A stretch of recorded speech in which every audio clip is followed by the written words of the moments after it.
Let's go to the Chicago Bears, Colin. Now, this is going to be a tough one. I know let's start with the positive. Okay, they're 9-3, number 1 seed in the NFC. They're in your backyard. You and Ben Johnson are probably going out for meals this time of week. But maybe you'll be shirtless like Ben. However, Caleb Williams, his goal was to complete 70% of his passes. He's not anywhere close to that. Ben Johnson said the streak happened in spite of the offense. Here we go. Everybody's got a role to play to get this pass game cleaned up. It's not where it needs to be. We're winning in spite of our passing game, not because of it, and none of us are pleased with that right now. Now, this is a stat that's going around the interwebs today. According to quarterbacks who have started more than 7 games this year, Caleb Williams is dead last in the NFL in completion percentage. Dead last, 58%. That's below Cam Ward. That's below Dylan Gabriel. It's clearly an issue. Like you have to acknowledge the good stuff, but he is not accurate enough. Listen, he's got much better weapons, and I would argue a better O-line and a run game than Drake May. Drake May is completing 71%. Patriots can't run it. O-line had 2 starters missing left side. Don't have a number 1. Diggs is more a number 2 now. And he's completing the highest rate in the league. I'm not asking you to be that. You got to get to 62 or 63%. You got to get up. 58 is a backup quarterback and not a great backup. I'm looking at someone like Bo Nix is at 61, right? That's not good enough. So, I would totally agree. So here's my question. Can Caleb make the leap? Remember Josh Allen the first couple years in Buffalo, everybody uses this example. I think he can get 57%. I think he can get better, but the knock I heard from the GMs who liked him, he's erratic throwing the ball. He's like a streak shooter in basketball. Those from the people that liked him. The ones that didn't like him said, little moody, a little bit of an ego, don't like his accuracy. The ones that liked him noted his lack of consistent accuracy. Yeah, let's talk about this. Boy, do I feel validated right now because I had said that this offense has been held back a little bit because of Caleb Williams, that he's been a limiting factor. And I defended and said that that's okay. I said this is his first year with Ben Johnson, etc., etc. Last year was a mess. And I even defended because Colin said his accuracy won't improve. And I said, that's not fair. That's not fair. I said, but it's still okay to say that Caleb is not playing great right now. Like, we can have the full conversation. We can have the complete conversation. It doesn't have to be like, he's not going to be good. He's bad. Let's move on. Because Colin was saying that earlier, this isn't going to work. This isn't going to work. And I said, wait a second. And then when Colin was like, this is working, he is amazing. And I was like, well, that's not necessarily the full truth either. A lot of Chicago Bears fans were really on me and saying, why are you downplaying? You just want to see Caleb fail. You don't like Caleb. You're a hater. And I was just like, you guys are really confused because I'm laughter. I was referred to as a Caleb apologist all last year because I've been defending Caleb from the jump, from when they were making fun of him for, any of the stuff that they were making fun of him for. And so it's like, I had been defending him every step away. But I like to have honest conversations. I don't like to say nothing about nothing but positives, or keep trying to speak something into existence just because I believe in a quarterback, or I want to see a quarterback succeed. I'm not a homer or a hater in any direction. And so I'd been saying this throughout the course of the season, and people have been like, you're wrong. And now your coach, your literal super genius head coach, who has led this team to the number 1 seed in the NFC, is saying that. So if you think that I don't know what I'm talking about or that I'm wrong, well, then you are saying that your head coach doesn't know what he's talking about. And it's kind of crazy. And it's not to say that this passing game is all on Caleb Williams, that he's all the problem, right? There's other factors at play, but he is still the problem. And I said, as the season was going along, as they were even winning games, I said, listen, Caleb is not playing great right now, which I said is okay. And I said, but they're leaving a touchdown or more on the field right now. There's plays to be made that Caleb is simply not making them. And now everyone does go to Josh Allen as that reference point And we're going to debunk that very quickly because Josh Allen has absolutely improved his accuracy, and he's done so mechanically and all this other stuff. So is Daniel Jones. So is Sam Darnold. And I referenced that when Colin said he's not going to probably ever be this, and he threw out some random completion percentage number, and I was just like, that's not really fair to do either. And Colin then went on a rant last week where he goes, completion percentage and accuracy doesn't really matter that much. And I was like, well, that doesn't mean anything either. Like, that's not really true either. But people like to use Josh Allen as a reference point. One, Josh Allen went to such a mess of a team. I know they had like slight success with, I think it was like Tyrod Taylor. But that was such a mess. And Josh Allen was such raw talent with such physicality that so many of the throws that man was trying to make, he was trying to throw the ball literally all over the field, running and jumping and just doing he was trying to just take it to the absolute max. He was playing like you were playing a video game, like literally Madden style. That is not what Caleb Williams is doing right now. That is not the throws that Caleb Williams are missing right now. They're just not. Caleb is playing within the system of the team. He's not running around scrambling and just chucking the ball downfield going for broke. He's not doing that. So his low accuracy, that's not where it is. Not to mention Caleb's average depth of target right now is like around 9 yards. When Josh Allen had his worst completion percentage when he first started his rookie year, when he got thrown in there, he was like 12, 13 yards average depth target. That's a massive difference. It doesn't seem like it's much. It was like, oh, just a few yards. It's a massive difference. It's a massive, massive, massive difference in the NFL. You're talking about a huge percentage swing, a huge percent swing. So it's not small when we're talking about these types of numbers. It's just like, think about football. It's a huge difference between getting 4 yards a carry when you hand the ball off and getting 3 yards a carry. One, you're a superstar. The other, you're like, we probably need to find another running back, or, we're not doing this play well enough, right?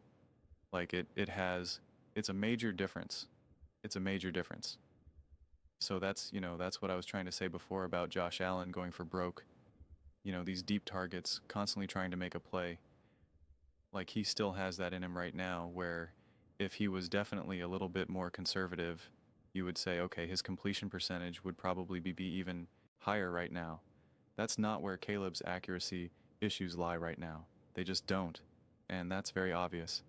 That's very clear. That's very obvious. I don't think it could even remotely be debated. Caleb Williams right now has a percentage. So he's throwing the lowest in the NFL, the lowest percent of throws in tight windows. And I'm not even proponent. There's some people that promote as having, a high, AG percentage means like, oh, that means you're amazing, you're great, you're this or that. Like, that's actually not my argument. Right now, Josh Allen is on the lower end. Patrick Mahomes is on the lower end. And in fact, a lot of backup quarterbacks or quarterbacks that get thrown in the mix or young quarterbacks, they have an incredibly high AG percentage because, again, they're just letting it rip. They're trying to force the ball where they shouldn't. And so, I'm sure there's probably some happy medium. I don't know if we really have an honest, like we have a cutoff for what we think a good passer rating should be or completion percentage. It's not so clear to me. Like, we have that for an A percentage, but it's just like Caleb is not going for broke here. He's just not okay. Josh Allen was 15.4%. We're in these, tight window throws when his completion percentage was, I think it was like 58% compared to Caleb, who was 10.5%. Again, that's a huge swing. That's a huge swing. So, yeah. And this isn't just something that you just magically improve with, right? This is your quarterback coach. This is any of the other coaches that you're going to work with. A lot of these guys work with, specific quarterback coaches that are beyond just their formal quarterback. Coach with the Bears you know, with their team. Like they have their camps, their clinics that they work with, Palmer, et cetera, et cetera. And, you know, for during the off season and whatnot, which is totally acceptable and not like a weird thing that players do. And so, yeah, that's, I'm sure that'll be part of it as well. But this is what I kind of kept saying about this Bears team is that, like, if Caleb can just start to play, you know, good, like, you know, like, and actually consistent, this team starts hanging 35 plus points per game. I mean, this offense becomes insane right now, and they're not doing that. Like Ben Johnson is saying, we're winning in spite of our passing game, not because of it. And it's, yeah, I'm happy he said it, because I was taking unnecessary heat from the Chicago Bears fans. I mean, listen, majority of Chicago Bears fans understood what I was saying, but the loudest people are always in the comments section. I was like, what is going on here? Even when I was praising the coaching after they beat the Eagles, and I was praising the coaching and praising Ben Johnson and the rushing attack, et cetera, people were still kind of like, oh, just so Caleb wasn't perfect, but you're not giving him enough credit. And it's just like, well, then I guess your head coach isn't giving him enough credit either. So I was happy to see this clip. Honestly, I was happy to see. I mean, I didn't watch this clip until right now, but I saw, obviously, when I'm trying to find clips, I saw the quote, and I was like, oh, this is going to be a good one. And I waited. I didn't even watch it because I was waiting. I was like, oh, I'm sure first things first, we'll talk about this. They'll be like, Ben Johnson says this. How do you feel, Nick? And like, they didn't do it. So I was like, come on, man.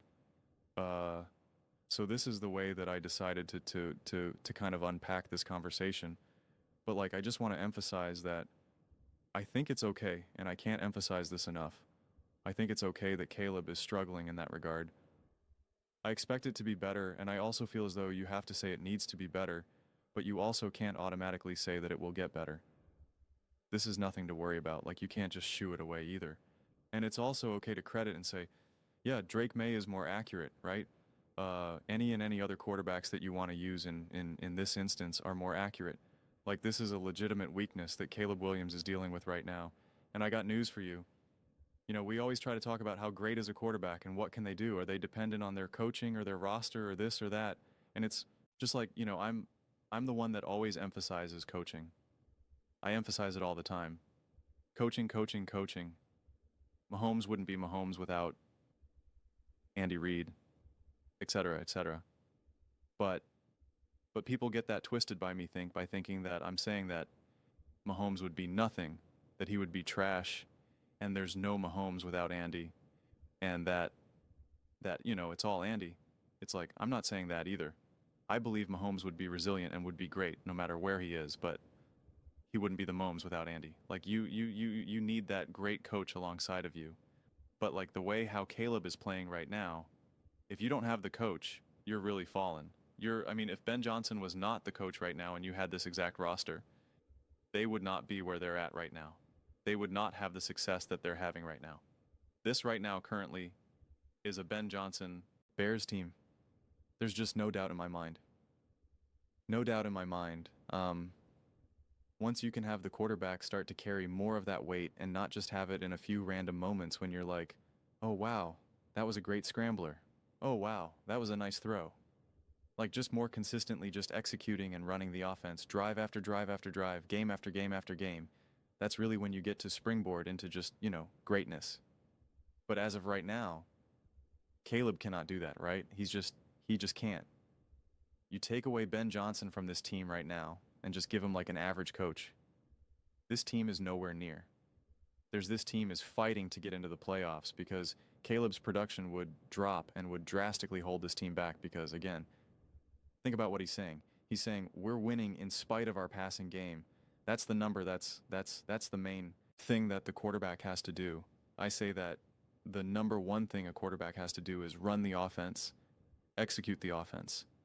But if you're now straight up saying we're winning in spite of our passing game, that's a very incredibly strong statement to make. And this wasn't just something that he kind of just like randomly threw out there. So It is something to consider, and it is something to discuss, and it's okay. We can all be okay. We can all survive it. It'll be okay. I promise. But those are just my thoughts. I'd absolutely love to hear yours. What do you guys all think about the Chicago Bears? Ben Johnson, Caleb Williams, let's call it inconsistent run game, inconsistent pass game, unreliable pass game. Let me know your thoughts in the comments below. I read every single comment. So whether you agree with me or disagree with me, either way, let's get in some discussions. Let's get in some fights. But ultimately, let's just have some fun.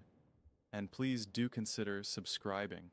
We are building an amazing community here, and absolutely love to see you part of it. I want to build something that we all generally feel connected to, something that we're really excited to be part of. I think we're well on our way to doing it. Please don't forget to give this video a thumbs up, as it really does help with the visibility and the algorithm. Thank you so much. See you next time.